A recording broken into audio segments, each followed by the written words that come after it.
But it's kind of exciting today because I was laughing talking to them when we first signed on that the post that I put up on Facebook encouraging people to tune in if they had not in the past was, about these presidents. And I had a number of people message me privately, not actually on the Facebook page, and say, seriously, I never knew Millard Philmore was a president.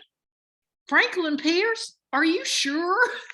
And I was sort of like, fairly certain. I used to in fact, one of the things that I very seldom, when I taught, did I make people memorize dates as such. I wanted them, though, to have a succession in their mind of presidents, because then they had sort of a tapestry of our history. So I always made them memorize the presidents, the parties, and the years that they were in office. And that's about the only dates, because then I could say Woodrow Wilson and the guys would know World War I. You could say Franklin Roosevelt and they could say the Great Depression and World War II or whatever. Well, there is this gap of presidents between the 1840s and 1861 when Abraham Lincoln comes in and almost single-handedly redeems the 20 years prior to his presidency.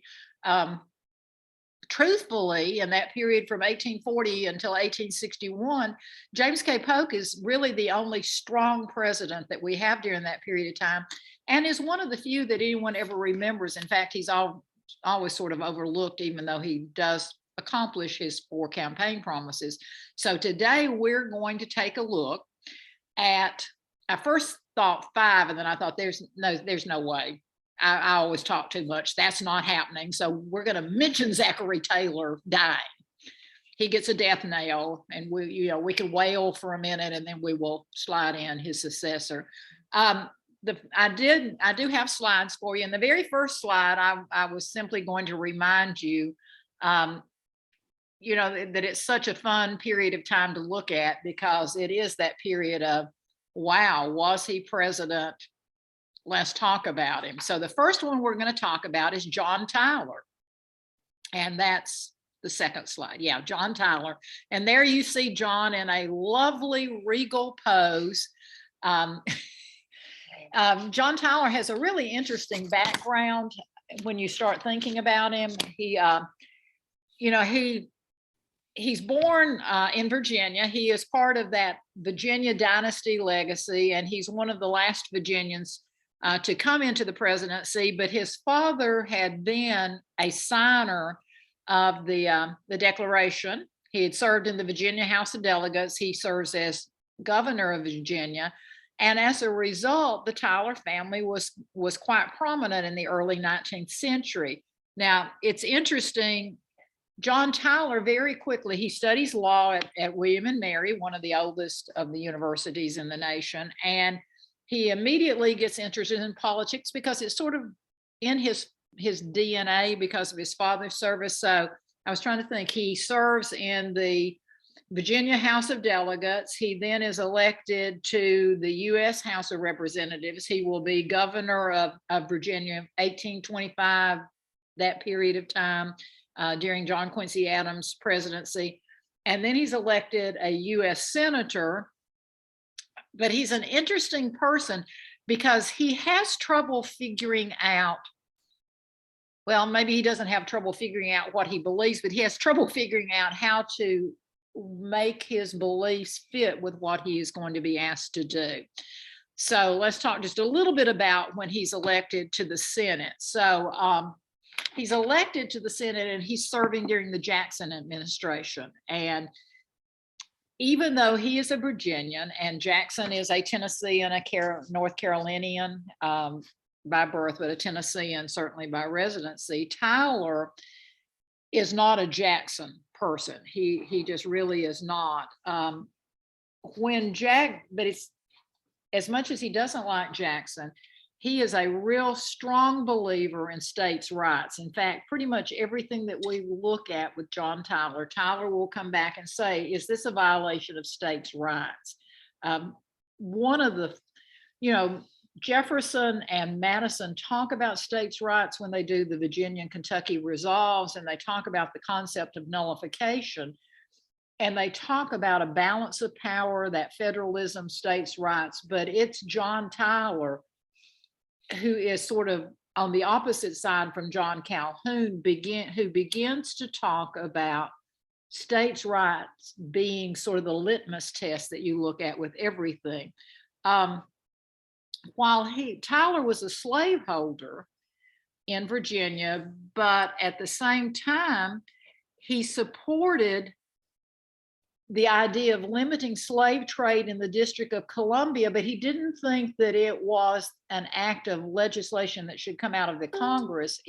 He believed that took a vote of the state of Virginia and the state of Maryland, because the District of Columbia sits between their borders in that special district. So it's kind of interesting. He will believe that the states have a right to their own particular platform of issues, but he opposed Calhoun's ideas of nullification. He will believe that secession is not possible. Now, the truth of the matter is, no one thought John Tyler would be president. So he is in the US Senate in the 1820s. He is back in the US Senate in the 1830s. He will actually, when Andrew Jackson is dealing with the issue of the Bank of the US, John Tyler doesn't believe in this idea of the Bank of the US. You know, that certainly is a states' rights issue. And Andrew Jackson really angered a lot of states' rights folks with the idea of a national bank that would, and of course, in Jackson's mind, he's looking at issues related to recession and land speculation and corruption and all those sorts of things. Tyler's opposed to the Bank of the United States. Well, the Virginia legislature votes, and remember, senators are appointed at this point in history. Senators are still appointed by state legislatures. We don't have directly elected US senators until 1912, during the time of the end of Teddy Roosevelt's reign and William Howard Taft. Well, the Virginia legislature tells John Tyler that he is to vote in support of the Bank of the United States, and Tyler resigns over the issue. He resigns and goes home rather than support the Bank of the US. So that should have given us an idea that he didn't fit real well in with the political party structure, because it was his party that was in control of Virginia. So let's fast forward, you know, five years later, 1840, to the election of 1840. And you'll notice on the left side of the screen, I have up what is one of the more famous political slogans. And that's in the 1840 election. You're going to have this push forward, sort of an anti-Jackson, anti-Martin Van Buren, who had followed him. Van Buren's president from 1836 to 1840.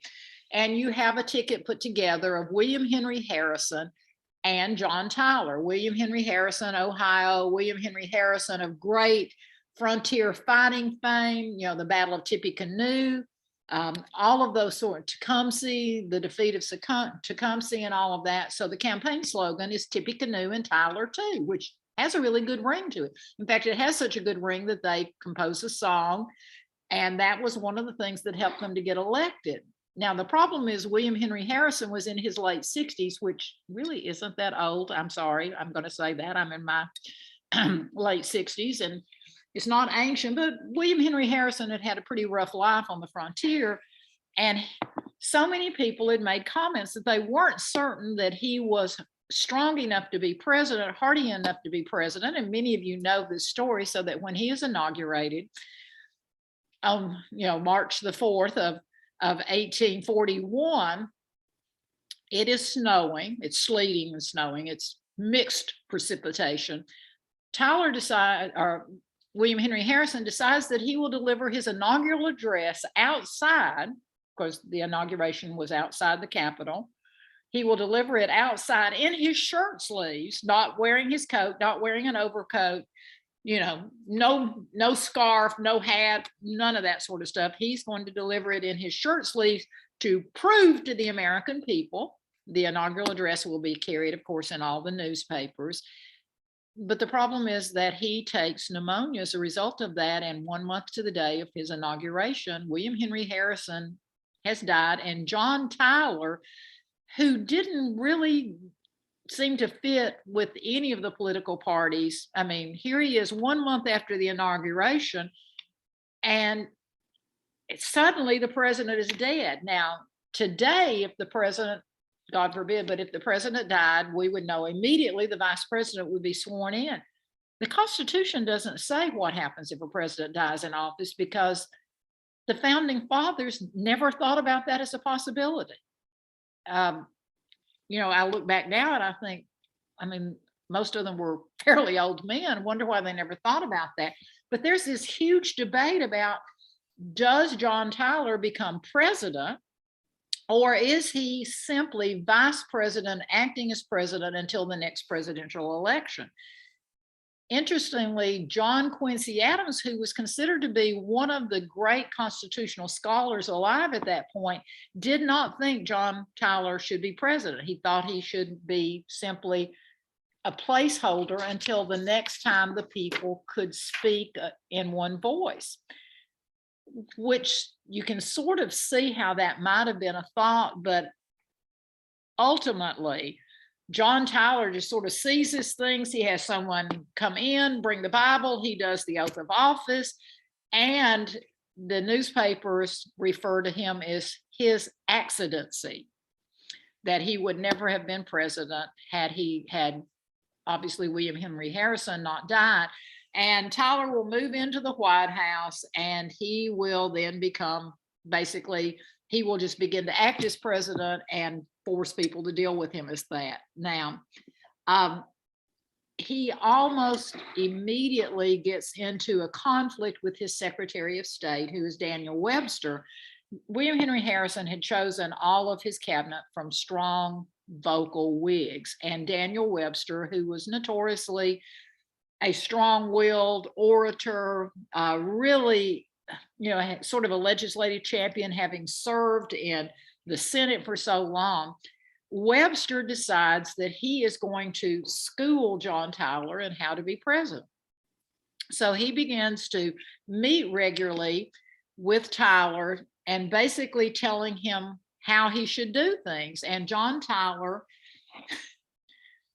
with a lot of moxie, says, with all due respect, Secretary of State Webster, I don't need your advice or your guidance any more than any other president would. I am the president.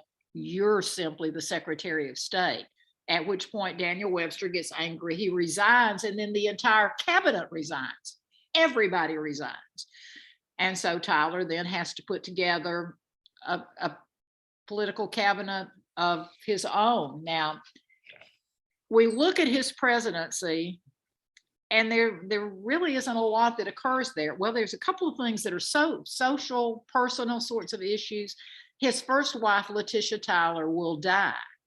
1843, I think, is when she dies, but first president's wife to die while in office. And then in short suit, he will marry his second wife, Julia. So he is the first president to lose a wife while in the presidency, and the first president to marry while he is president. So that's kind of interesting.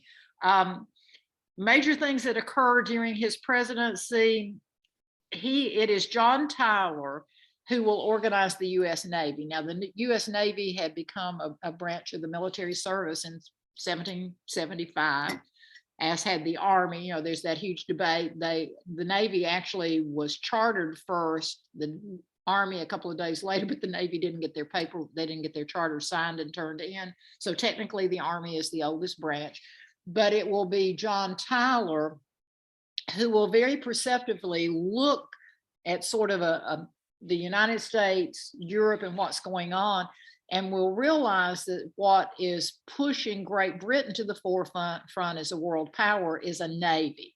It was always Britain and the Navy. Britain has an army, but their army in many ways will never be the equal of Prussia/Germany. It is the British Navy that will make them a global power. And John Tyler will push for the creation of the U.S. Navy. He will take strong action to put down the Second Seminole War, which is an uprising of the Seminole Indians in Florida. He does do that. And then there's a relatively little known event, but it does show you his willingness to take power. There's an attempt by a guy by the name of Thomas Dorr to lead a revolution and to overthrow the governor and the legislature of Rhode Island. Lead a rebellion, expel everybody from power. Thomas Dorr was going to, by his followers, be put into power. John Tyler will send the military in to put that rebellion down, which sort of signaled to other states that issue of federalism, when you're talking about the overthrow of a legitimately elected and duly sworn in government, probably was not going to be tolerated by the national government, even though that would probably be a states' rights issue. So real quickly, John Tyler finishes out that term. He is not elected to a presidential term on his own. He will leave office. He becomes a really outspoken champion of Southern rights. He doesn't, however, believe that the South has the right to secede, but in the same speech in which he says that, he also says that the federal government, the government out of Washington, doesn't have the right to force them to remain in the Union. So what does that mean? You don't have the right to secede, but the national government can't make you stay. And that tends to be sort of a Tyler legacy, is he's able to see both sides of the issue, but he doesn't know how to deal with all of that. So he's opposed to secession. And yet when Virginia secedes, Tyler will leave the DC area where he has been working. He will go home to Virginia. He will be elected to the Virginia Assembly. And then he actually will serve in the Virginia Secession Convention and will be elected to the Confederate House of Representatives, and he'll die shortly thereafter. So for someone who didn't believe in secession, he ends up being someone who serves in, for a short period of time, the Southern Confederate government. So John Tyler. Moving on to our next handsome hunk of humanity. Oh, I've got them in reverse order. Can we skip down to the next slide? Something I thought I had moved. Yeah. Millard Fillmore. I love these presidential poses. These are official presidential portraits. And I love how, Millard, very European style, the portrait where you're taking a very a leadership pose, but in the background and in the distance, you can see DC and you see sort of the heavens opening, and this idea that this person has been chosen by God, this idea of divine guidance, that he has been chosen by God to become the next US president. So 1850 to 1853, we have Millard Fillmore. Fillmore is an interesting guy because he was born in January of 1801. So he's born in the very first month of the 19th century into an incredibly poor family. In fact, his family is so poor that Fillmore will later say, even though they lived on a farm out in outstate New York, that the land was so rocky, it was unfertile, that with mom and dad and 8 children, Fillmore is the oldest son, that there were many days that the Fillmores were hungry. They finally will move in closer to Syracuse, and his father, because Millard is the oldest, decides that Millard needs to learn a trade. His background's kind of interesting for how he becomes president.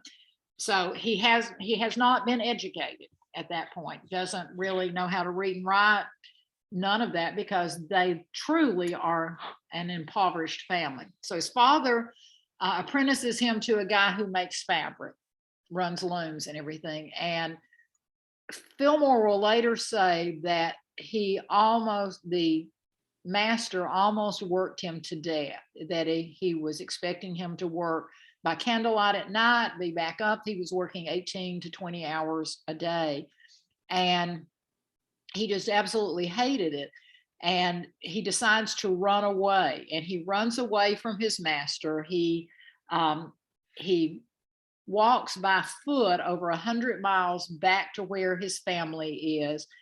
And because they owed the master his money, then he will take a job working until he saved $30, which was a substantial amount of money in the early 19th century, so that he can purchase his freedom from this master. Now, while he's back home working, he really has this thirst for knowledge. He wants to learn. He's interested. He's fascinated by the law, even though he can't read and write. And his father decides that he will support him in this, that if he will work during the day, he will sort of support him in this idea of finding someone who can help him learn to read and write. And there happens to be this young schoolmarm in the town, a woman by the name of Abigail Powers. I always love the love stories. And she will begin to tutor Millard. And she finds him to be that he is inherently a bright man who's just simply never had any opportunity. Now, he's in his late teens at this point. So she begins to really challenge him curriculum wise. She has him reading all sorts of things. And she's cheering him on, and she's proud of him and telling him how great he is. He's doing so well that she and his father are able to convince one of the local judges to allow him to study for the law with him. And Fillmore will study for the law. And in 1819, when he is only 19 years old, he proposes to his school teacher, and they will be engaged for the next 7 years, because Fillmore doesn't want to marry her until he can support her. So what he does is that he takes a job, he begins to support himself, he is actively engaged in local government, and finally in 1826, Fillmore and his wife will get married. Now, Fillmore will always have a problem choosing a political party. He is by nature suspicious. And his first political party, he ends up joining an anti-Mason party. And it's interesting how he gets into it. There had been this incident in New York, and this former member of a Masonic lodge, a guy by the name of, and I've got his name somewhere because William Morgan. I wanted to be sure that I mentioned that to you, William Morgan. So William Morgan, who had been a Mason and then who leaves the Masonic Lodge, decides he's going to write a book, an expose about the secret rituals of the Masons and sort of some controversial things. Nobody knows for sure what he was going to write, but as he's writing this book, suddenly he disappears. He's never found, his body's never found. And the belief in New York State was that the Masons had somehow kidnapped him, murdered him, and had done away with his body. And this anti-Masonic lodge party is created, and Millard Fillmore ends up joining it. He is elected to the New York legislature. And in the New York legislature, he serves 3 terms, and he was probably most famous for the fact that, and given his background, he becomes very outspoken about the concept of debtors' prisons. Most of the American states, even into the early 19th century, still had debtors' prisons. And Fillmore is, of course, opposed to it because his concept, he said, was that, if one cannot pay your debts and then you're thrown into prison, then that pretty much guarantees that you'll never be able to pay your debts. And that just seemed to him to make no sense. So he works really hard to pass laws that will do away with the incarceration of people for debt. And because there are series of recessions in the 1820s and into the 1830s, most of them created by land speculation and everything, it makes him really popular. And he'll be elected to the U.S. House of Representatives in 1832. He will end up leaving this anti-Masonic party will sort of disappear, but he becomes very much an anti-Andrew Jackson person. Bless his heart, Jackson does, the Democratic Party loves Jackson, but many of the Democratic Party at that period loved Jackson. All of them didn't love even in his own party. But Fillmore will eventually become a Whig. and he becomes a really outstandingly articulate opponent of Jackson, so much so that by 1841, he is and will for a number of years be chairman of the Ways and Means Committee in the House of Representatives, which is pretty much the most powerful committee because that's where all of the issues dealing with taxes and finance and who's going to get on the calendar, everything, all of that comes out of Ways and Means. He becomes really good friends with Henry Clay. And both Henry Clay and Fillmore will believe that there has to be compromise always, that there's no way the nation, one party or the other can dominate. There has to be this ability to come together. So 1848 election, Zachary Taylor is elected. And Zachary Taylor, I was going to talk about him, but we obviously don't have time to talk about him. But Zachary Taylor is only president for 16 months because his health has been so weakened by his military career. General Zachary Taylor, he is old, rough and ready, of frontier fighting fame and of the Mexican War fame. He is elected president. He serves for only 16 months. He dies in office, but he had chosen Millard Fillmore as sort of a compromise candidate to run with him as vice president. Fillmore had his eyes on actually the presidency for a number of years and had been the potential vice presidential candidate with Henry Clay in 1844 against James K. Polk, when the power in New York had sort of pulled him aside and said, no, you're going to be governor of New York. And so he has served as governor of New York, comes out of the governorship of New York, becomes Zachary Taylor's running mate. They are elected in 1848, and 16 months later, Zachary Taylor is dead and Millard Fillmore is thrown into the presidency in 1850. I will tell you that if you look at anything about Millard Fillmore's presidency, it is all overshadowed by the issues that will come out of the Compromise of 1850. And that's a bill that will be put together primarily by Henry Clay with some input from Millard Fillmore, but it is an attempt to work out a compromise that will keep the Union together. And it primarily, all the actions will focus on the issue of slavery, but there are some other things in there to sweeten the pot for other people. So the Compromise of 1850, as opposed to being one single bill, is actually 5 bills that are sort of grouped together. The first thing is there's a bill, a part of the bill, probably the least controversial part of the bill, settled the boundary lines between Texas, which is the most appropriate pronoun, which was concerned about its western border with New Mexico. So there is, this bill sets where the boundary line is between Texas and New Mexico. And because Texas gives up a little bit of land, the US Congress gives to Texas $10 million so that they will be happy with that. The second thing is that California comes in as a free state.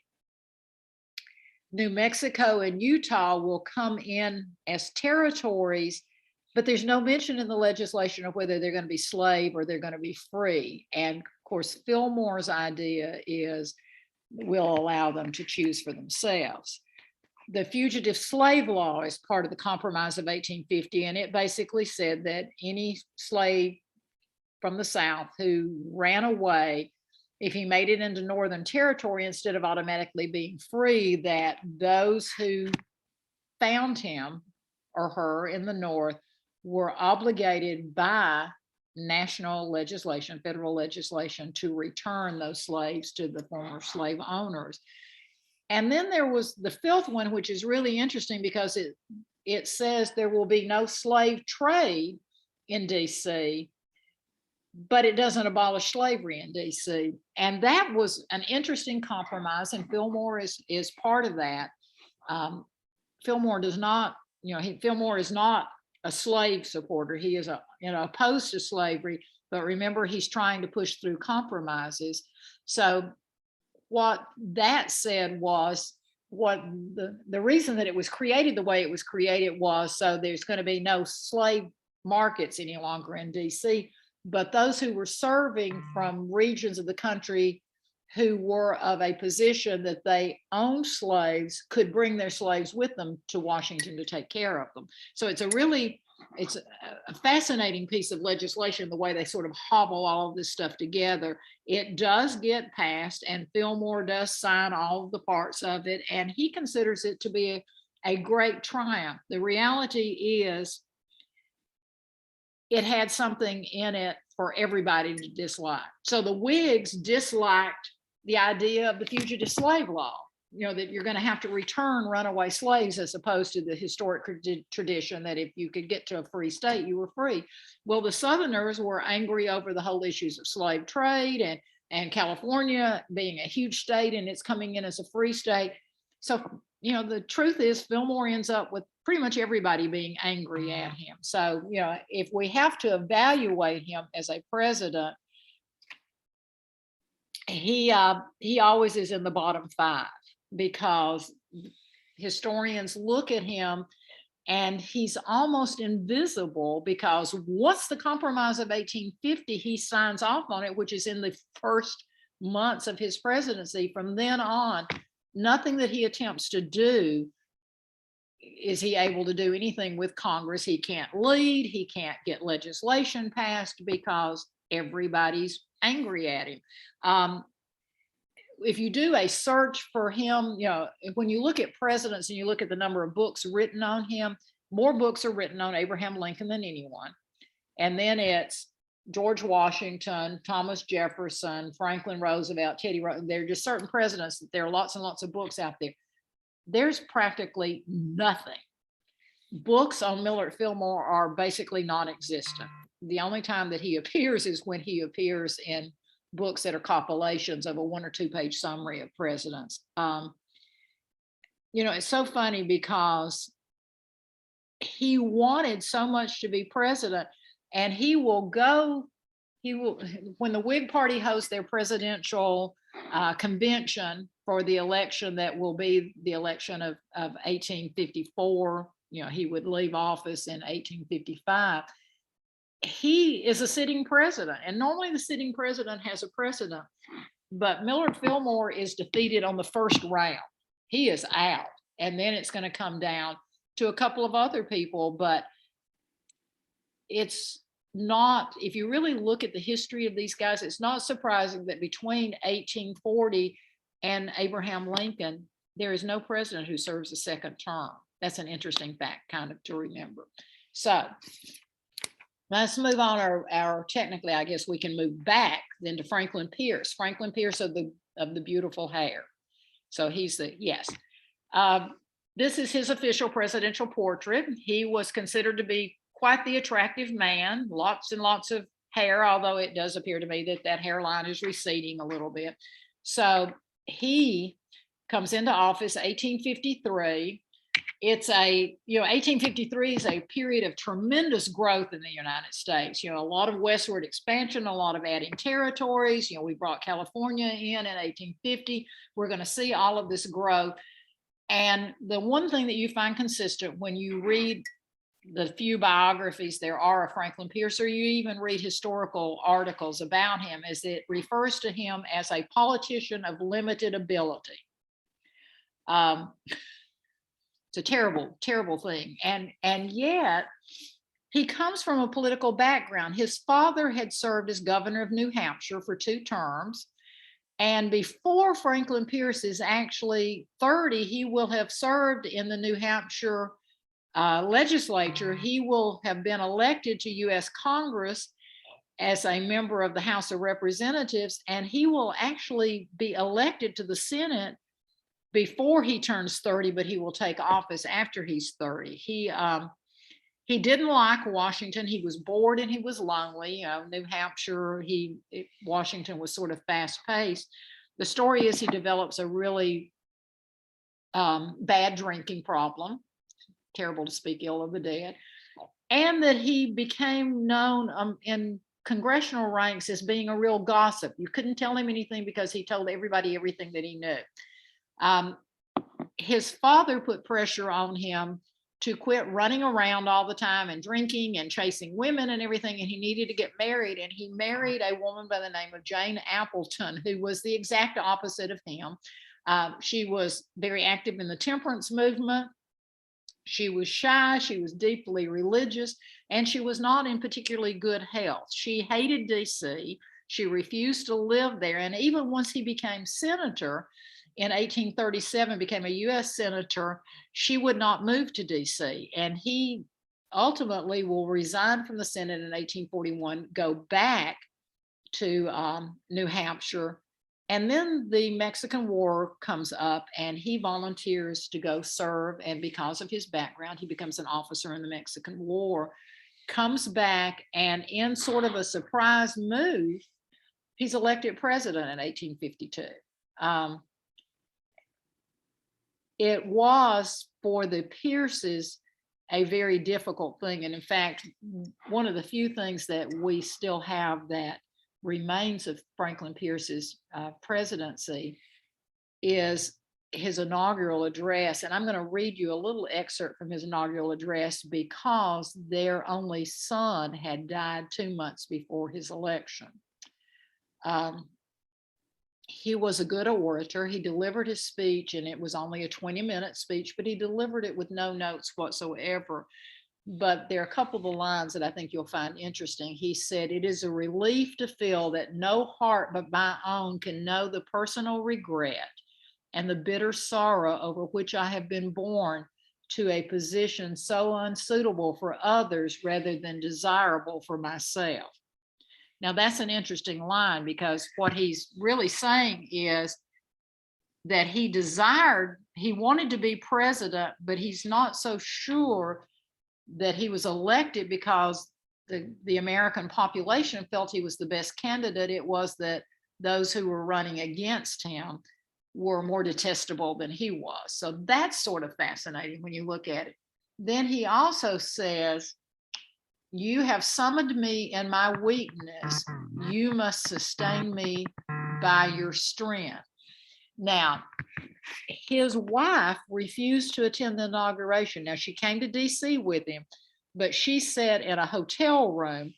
And during his inaugural address, he later recounted in his journals that she was writing letters of apology to their son who had died, apologizing for them not having loved him well enough to have sustained him.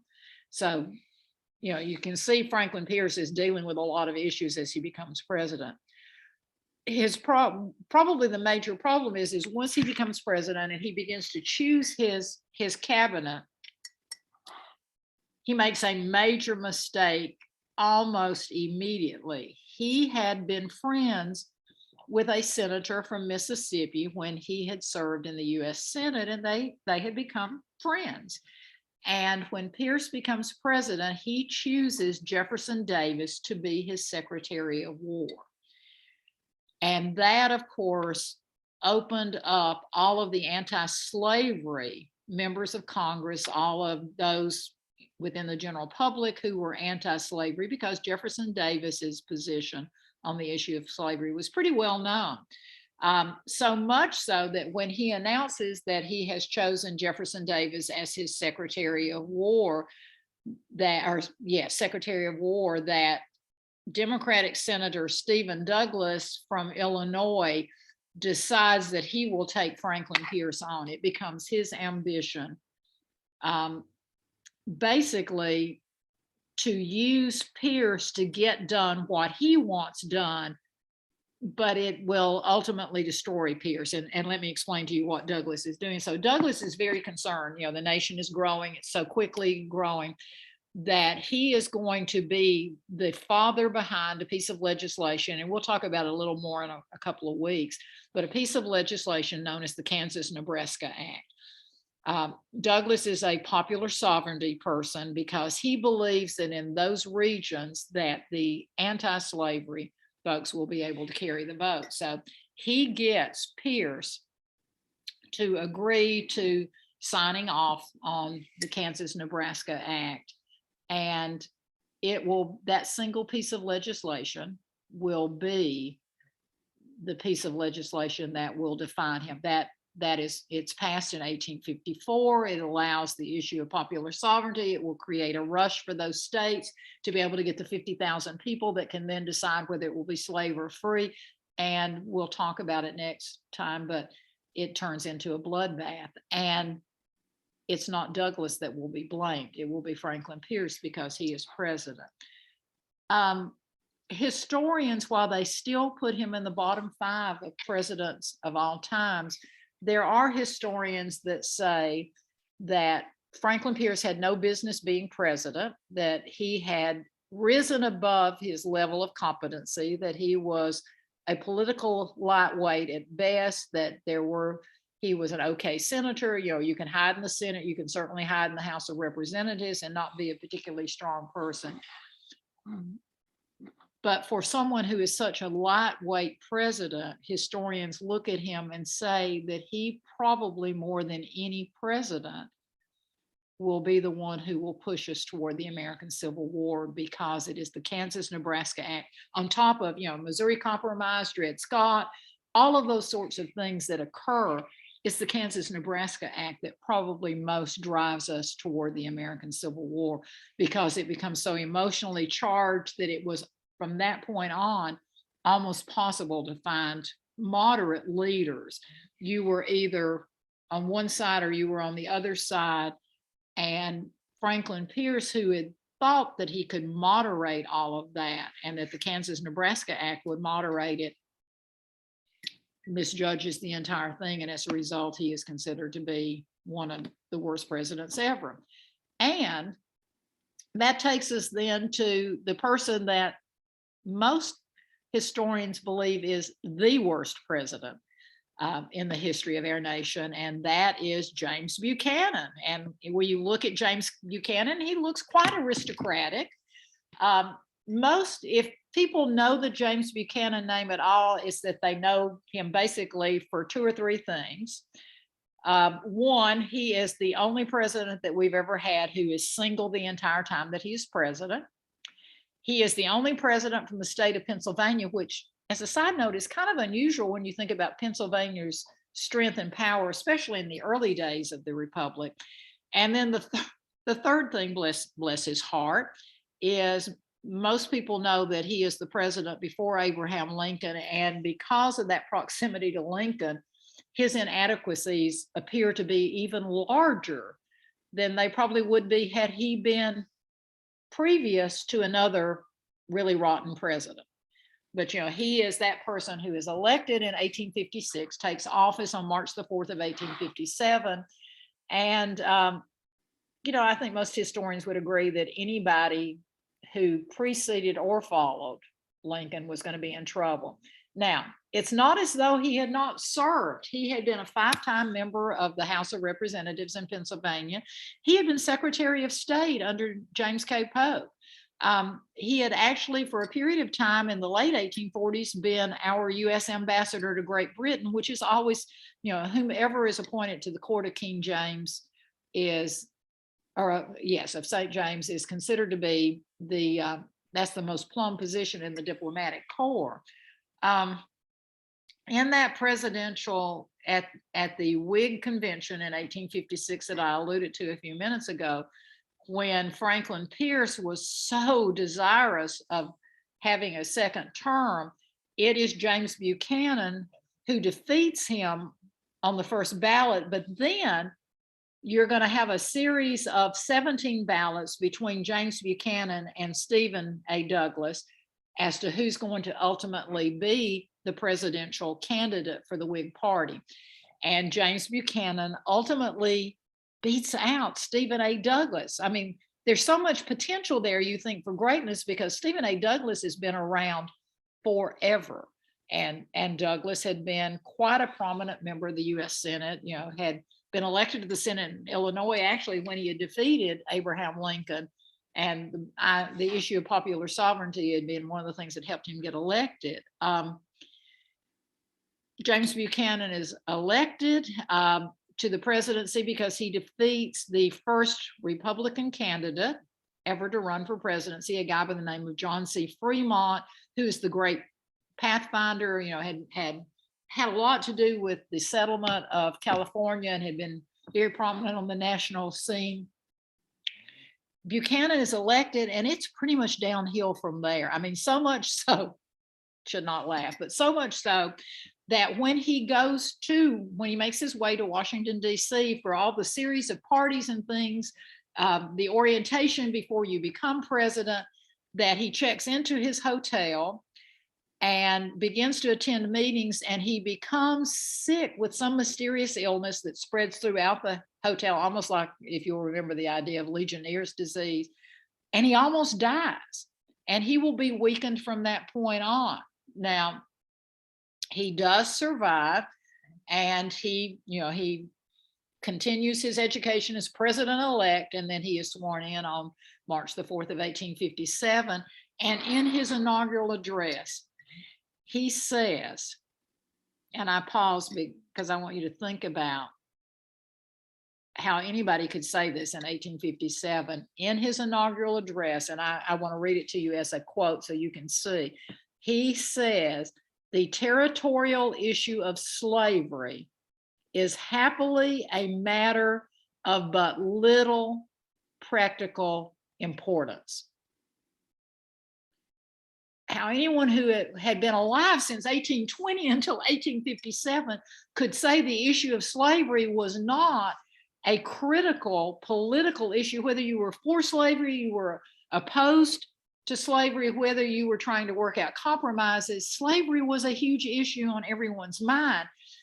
But we know now he had been tipped off by Roger Taney that the Dred Scott decision was going to be coming out shortly after his inauguration. And he believed that the Dred Scott decision eliminated the involvement of the national government at any level in slavery, because what it basically said was there was no question about the right of slavery, because slaves were not individuals, they were not people, they were purely property, and therefore states and territories had a right to slavery. And Buchanan's idea was states could decide whether they wanted it or not, but each state would decide, and then everybody would sort of join hands and sing Kumbaya. You and I both know that that's not how it's going to work out. Now, by 1860, it's fairly apparent that James Buchanan is not going to be a candidate for re-election, because even his own party sort of looked at him and went, "We don't know what to do with you. I mean, you've done nothing."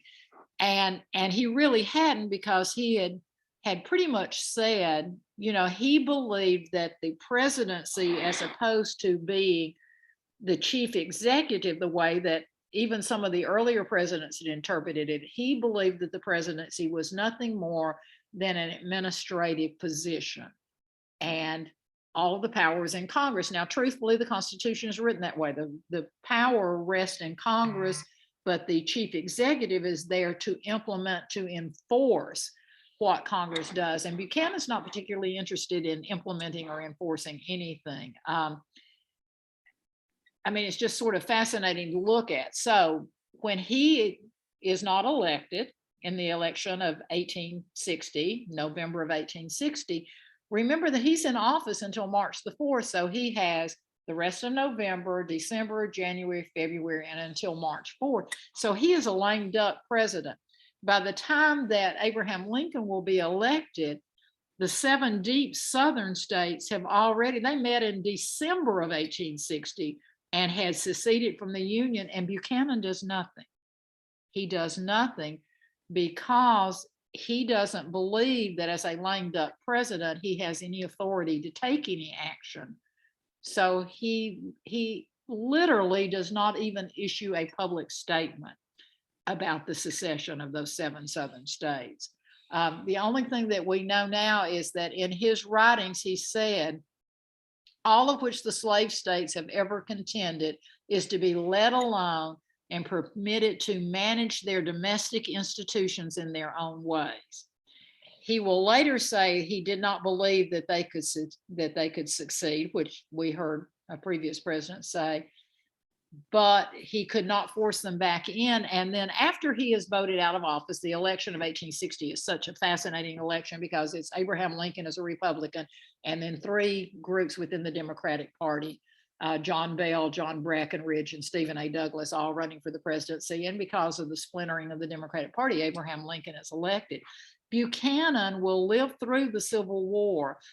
And he will later say he never envisioned that something of that magnitude would ever happen. But he said, this is his quote, "It is beyond the power of any president, no matter what might be his own political proclivities, to have restored peace and harmony among the states." He will die in 1868, and one of the last things that he will say is, "History will vindicate my memory for every unjust criticism." I hate to break it to James, but history has not vindicated and has not said those people who were critical of his lack of leadership, his lack of presidential power, his lack of taking a stance.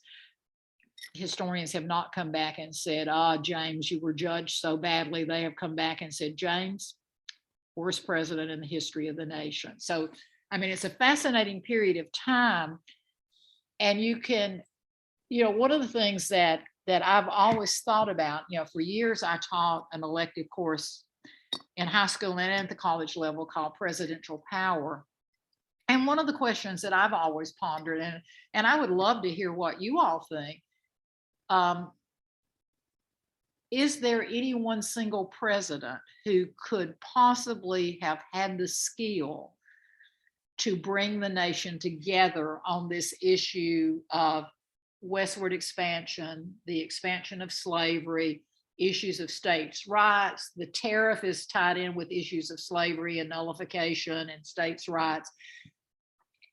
Was the issue so large that the only way it was going to be settled was to be settled by armed conflict? And I will tell you that there are many historians who believe that it really wouldn't matter who had been elected, that there certainly were some folks who might have been more presidential in their leadership style, who might have been able to have worked compromise, but not compromises to where there's no resolution of anything. Compromises where each side actually really gives up something and they come together for something for the common good.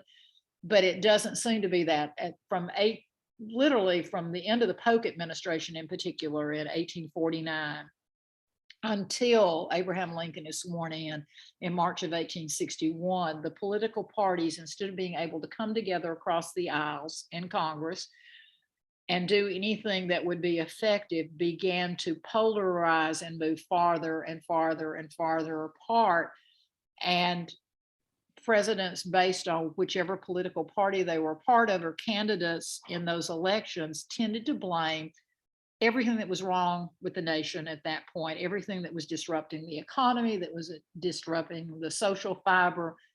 All of it was blamed on the opposing party. And when we see that happen, and we will see that happen 2 or 3 times in history, not generally for a period of 12, 15, 20 years, but normally whenever that happens, we enter into a period of tremendous upheaval in the nation.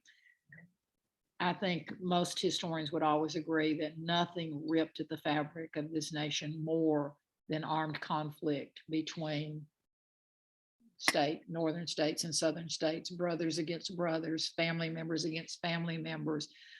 Could John Tyler, could Millard Fillmore, could Franklin Pierce, could James Buchanan have changed the ultimate outcome?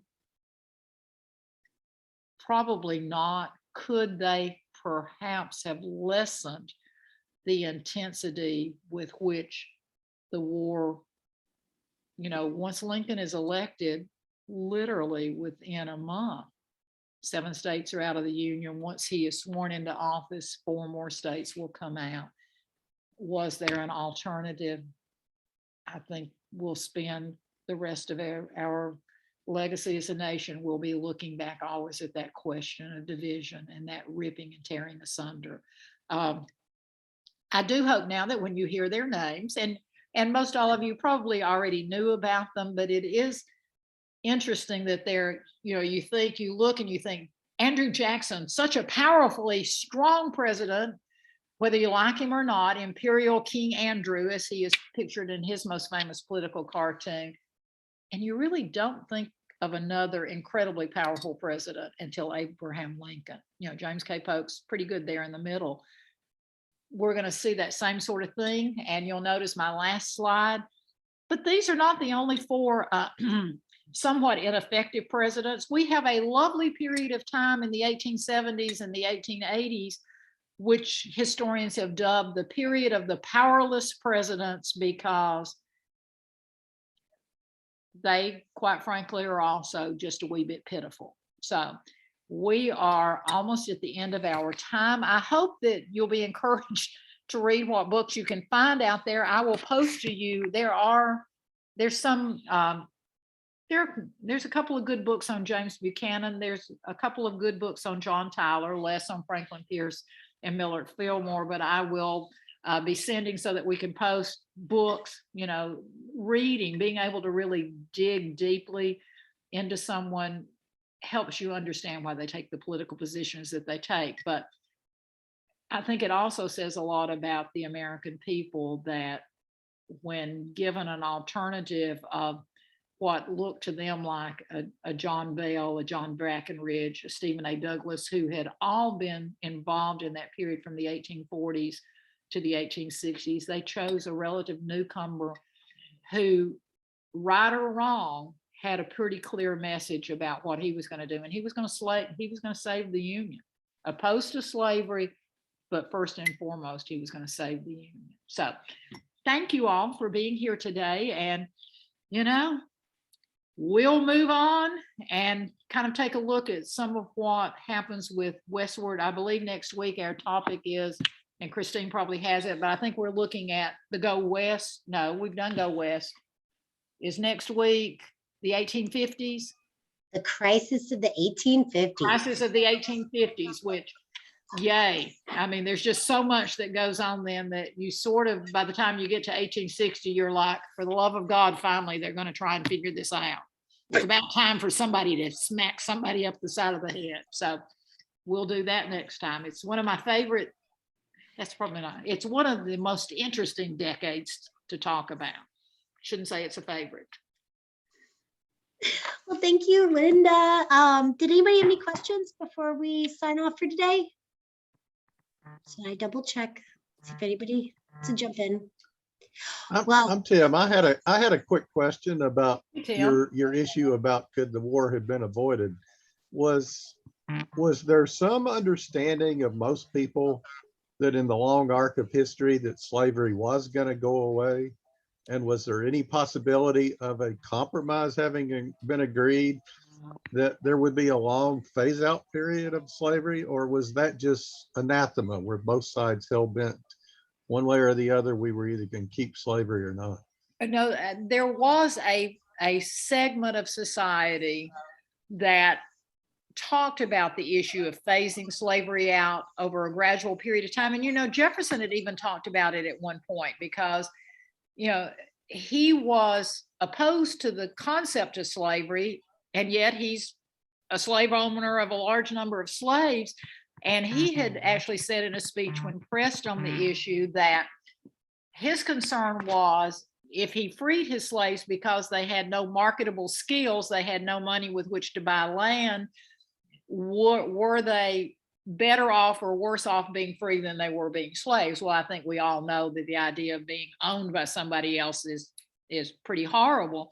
But there were those people in the 1840s and the 50s that looked at, you know, what could you do? You know, the idea that I mentioned 2 weeks ago, the American Colonization Society, of people who, religious people who were raising money and buying slaves, freedom, but then shipping them back to Africa, which was kind of odd because they had not lived in Africa ever. So it'd be like deporting someone. There were those who said if they could, there were plans that looked at, you know, can we take the states that have the most slaves and we begin doing, you know, 3% a year, 10% a year or whatever. but it was a plan that neither side, those who were totally opposed wanted absolute immediate ratification of slavery. Those who were supporters of slavery saw that as an attack on their economic independence. And those good-minded people who really wanted to come up with some sort of plan that could be gradual. Would the economy at some point with industrialization negated slavery? I like to think so, but we also look at Jim Crow and realize that in some regions of the country, slavery ended, but sort of an enslavement, for the want of a better word, really didn't go away. So, I mean, it's a fascinating thing to think about. That's a fabulous question. Amazing question. Yeah. Also, just before we sign off, want to let everybody know I have updated our Facebook event page and also the event pages on chatlibrary.org. So you can see the full schedule through the end of May. Yay.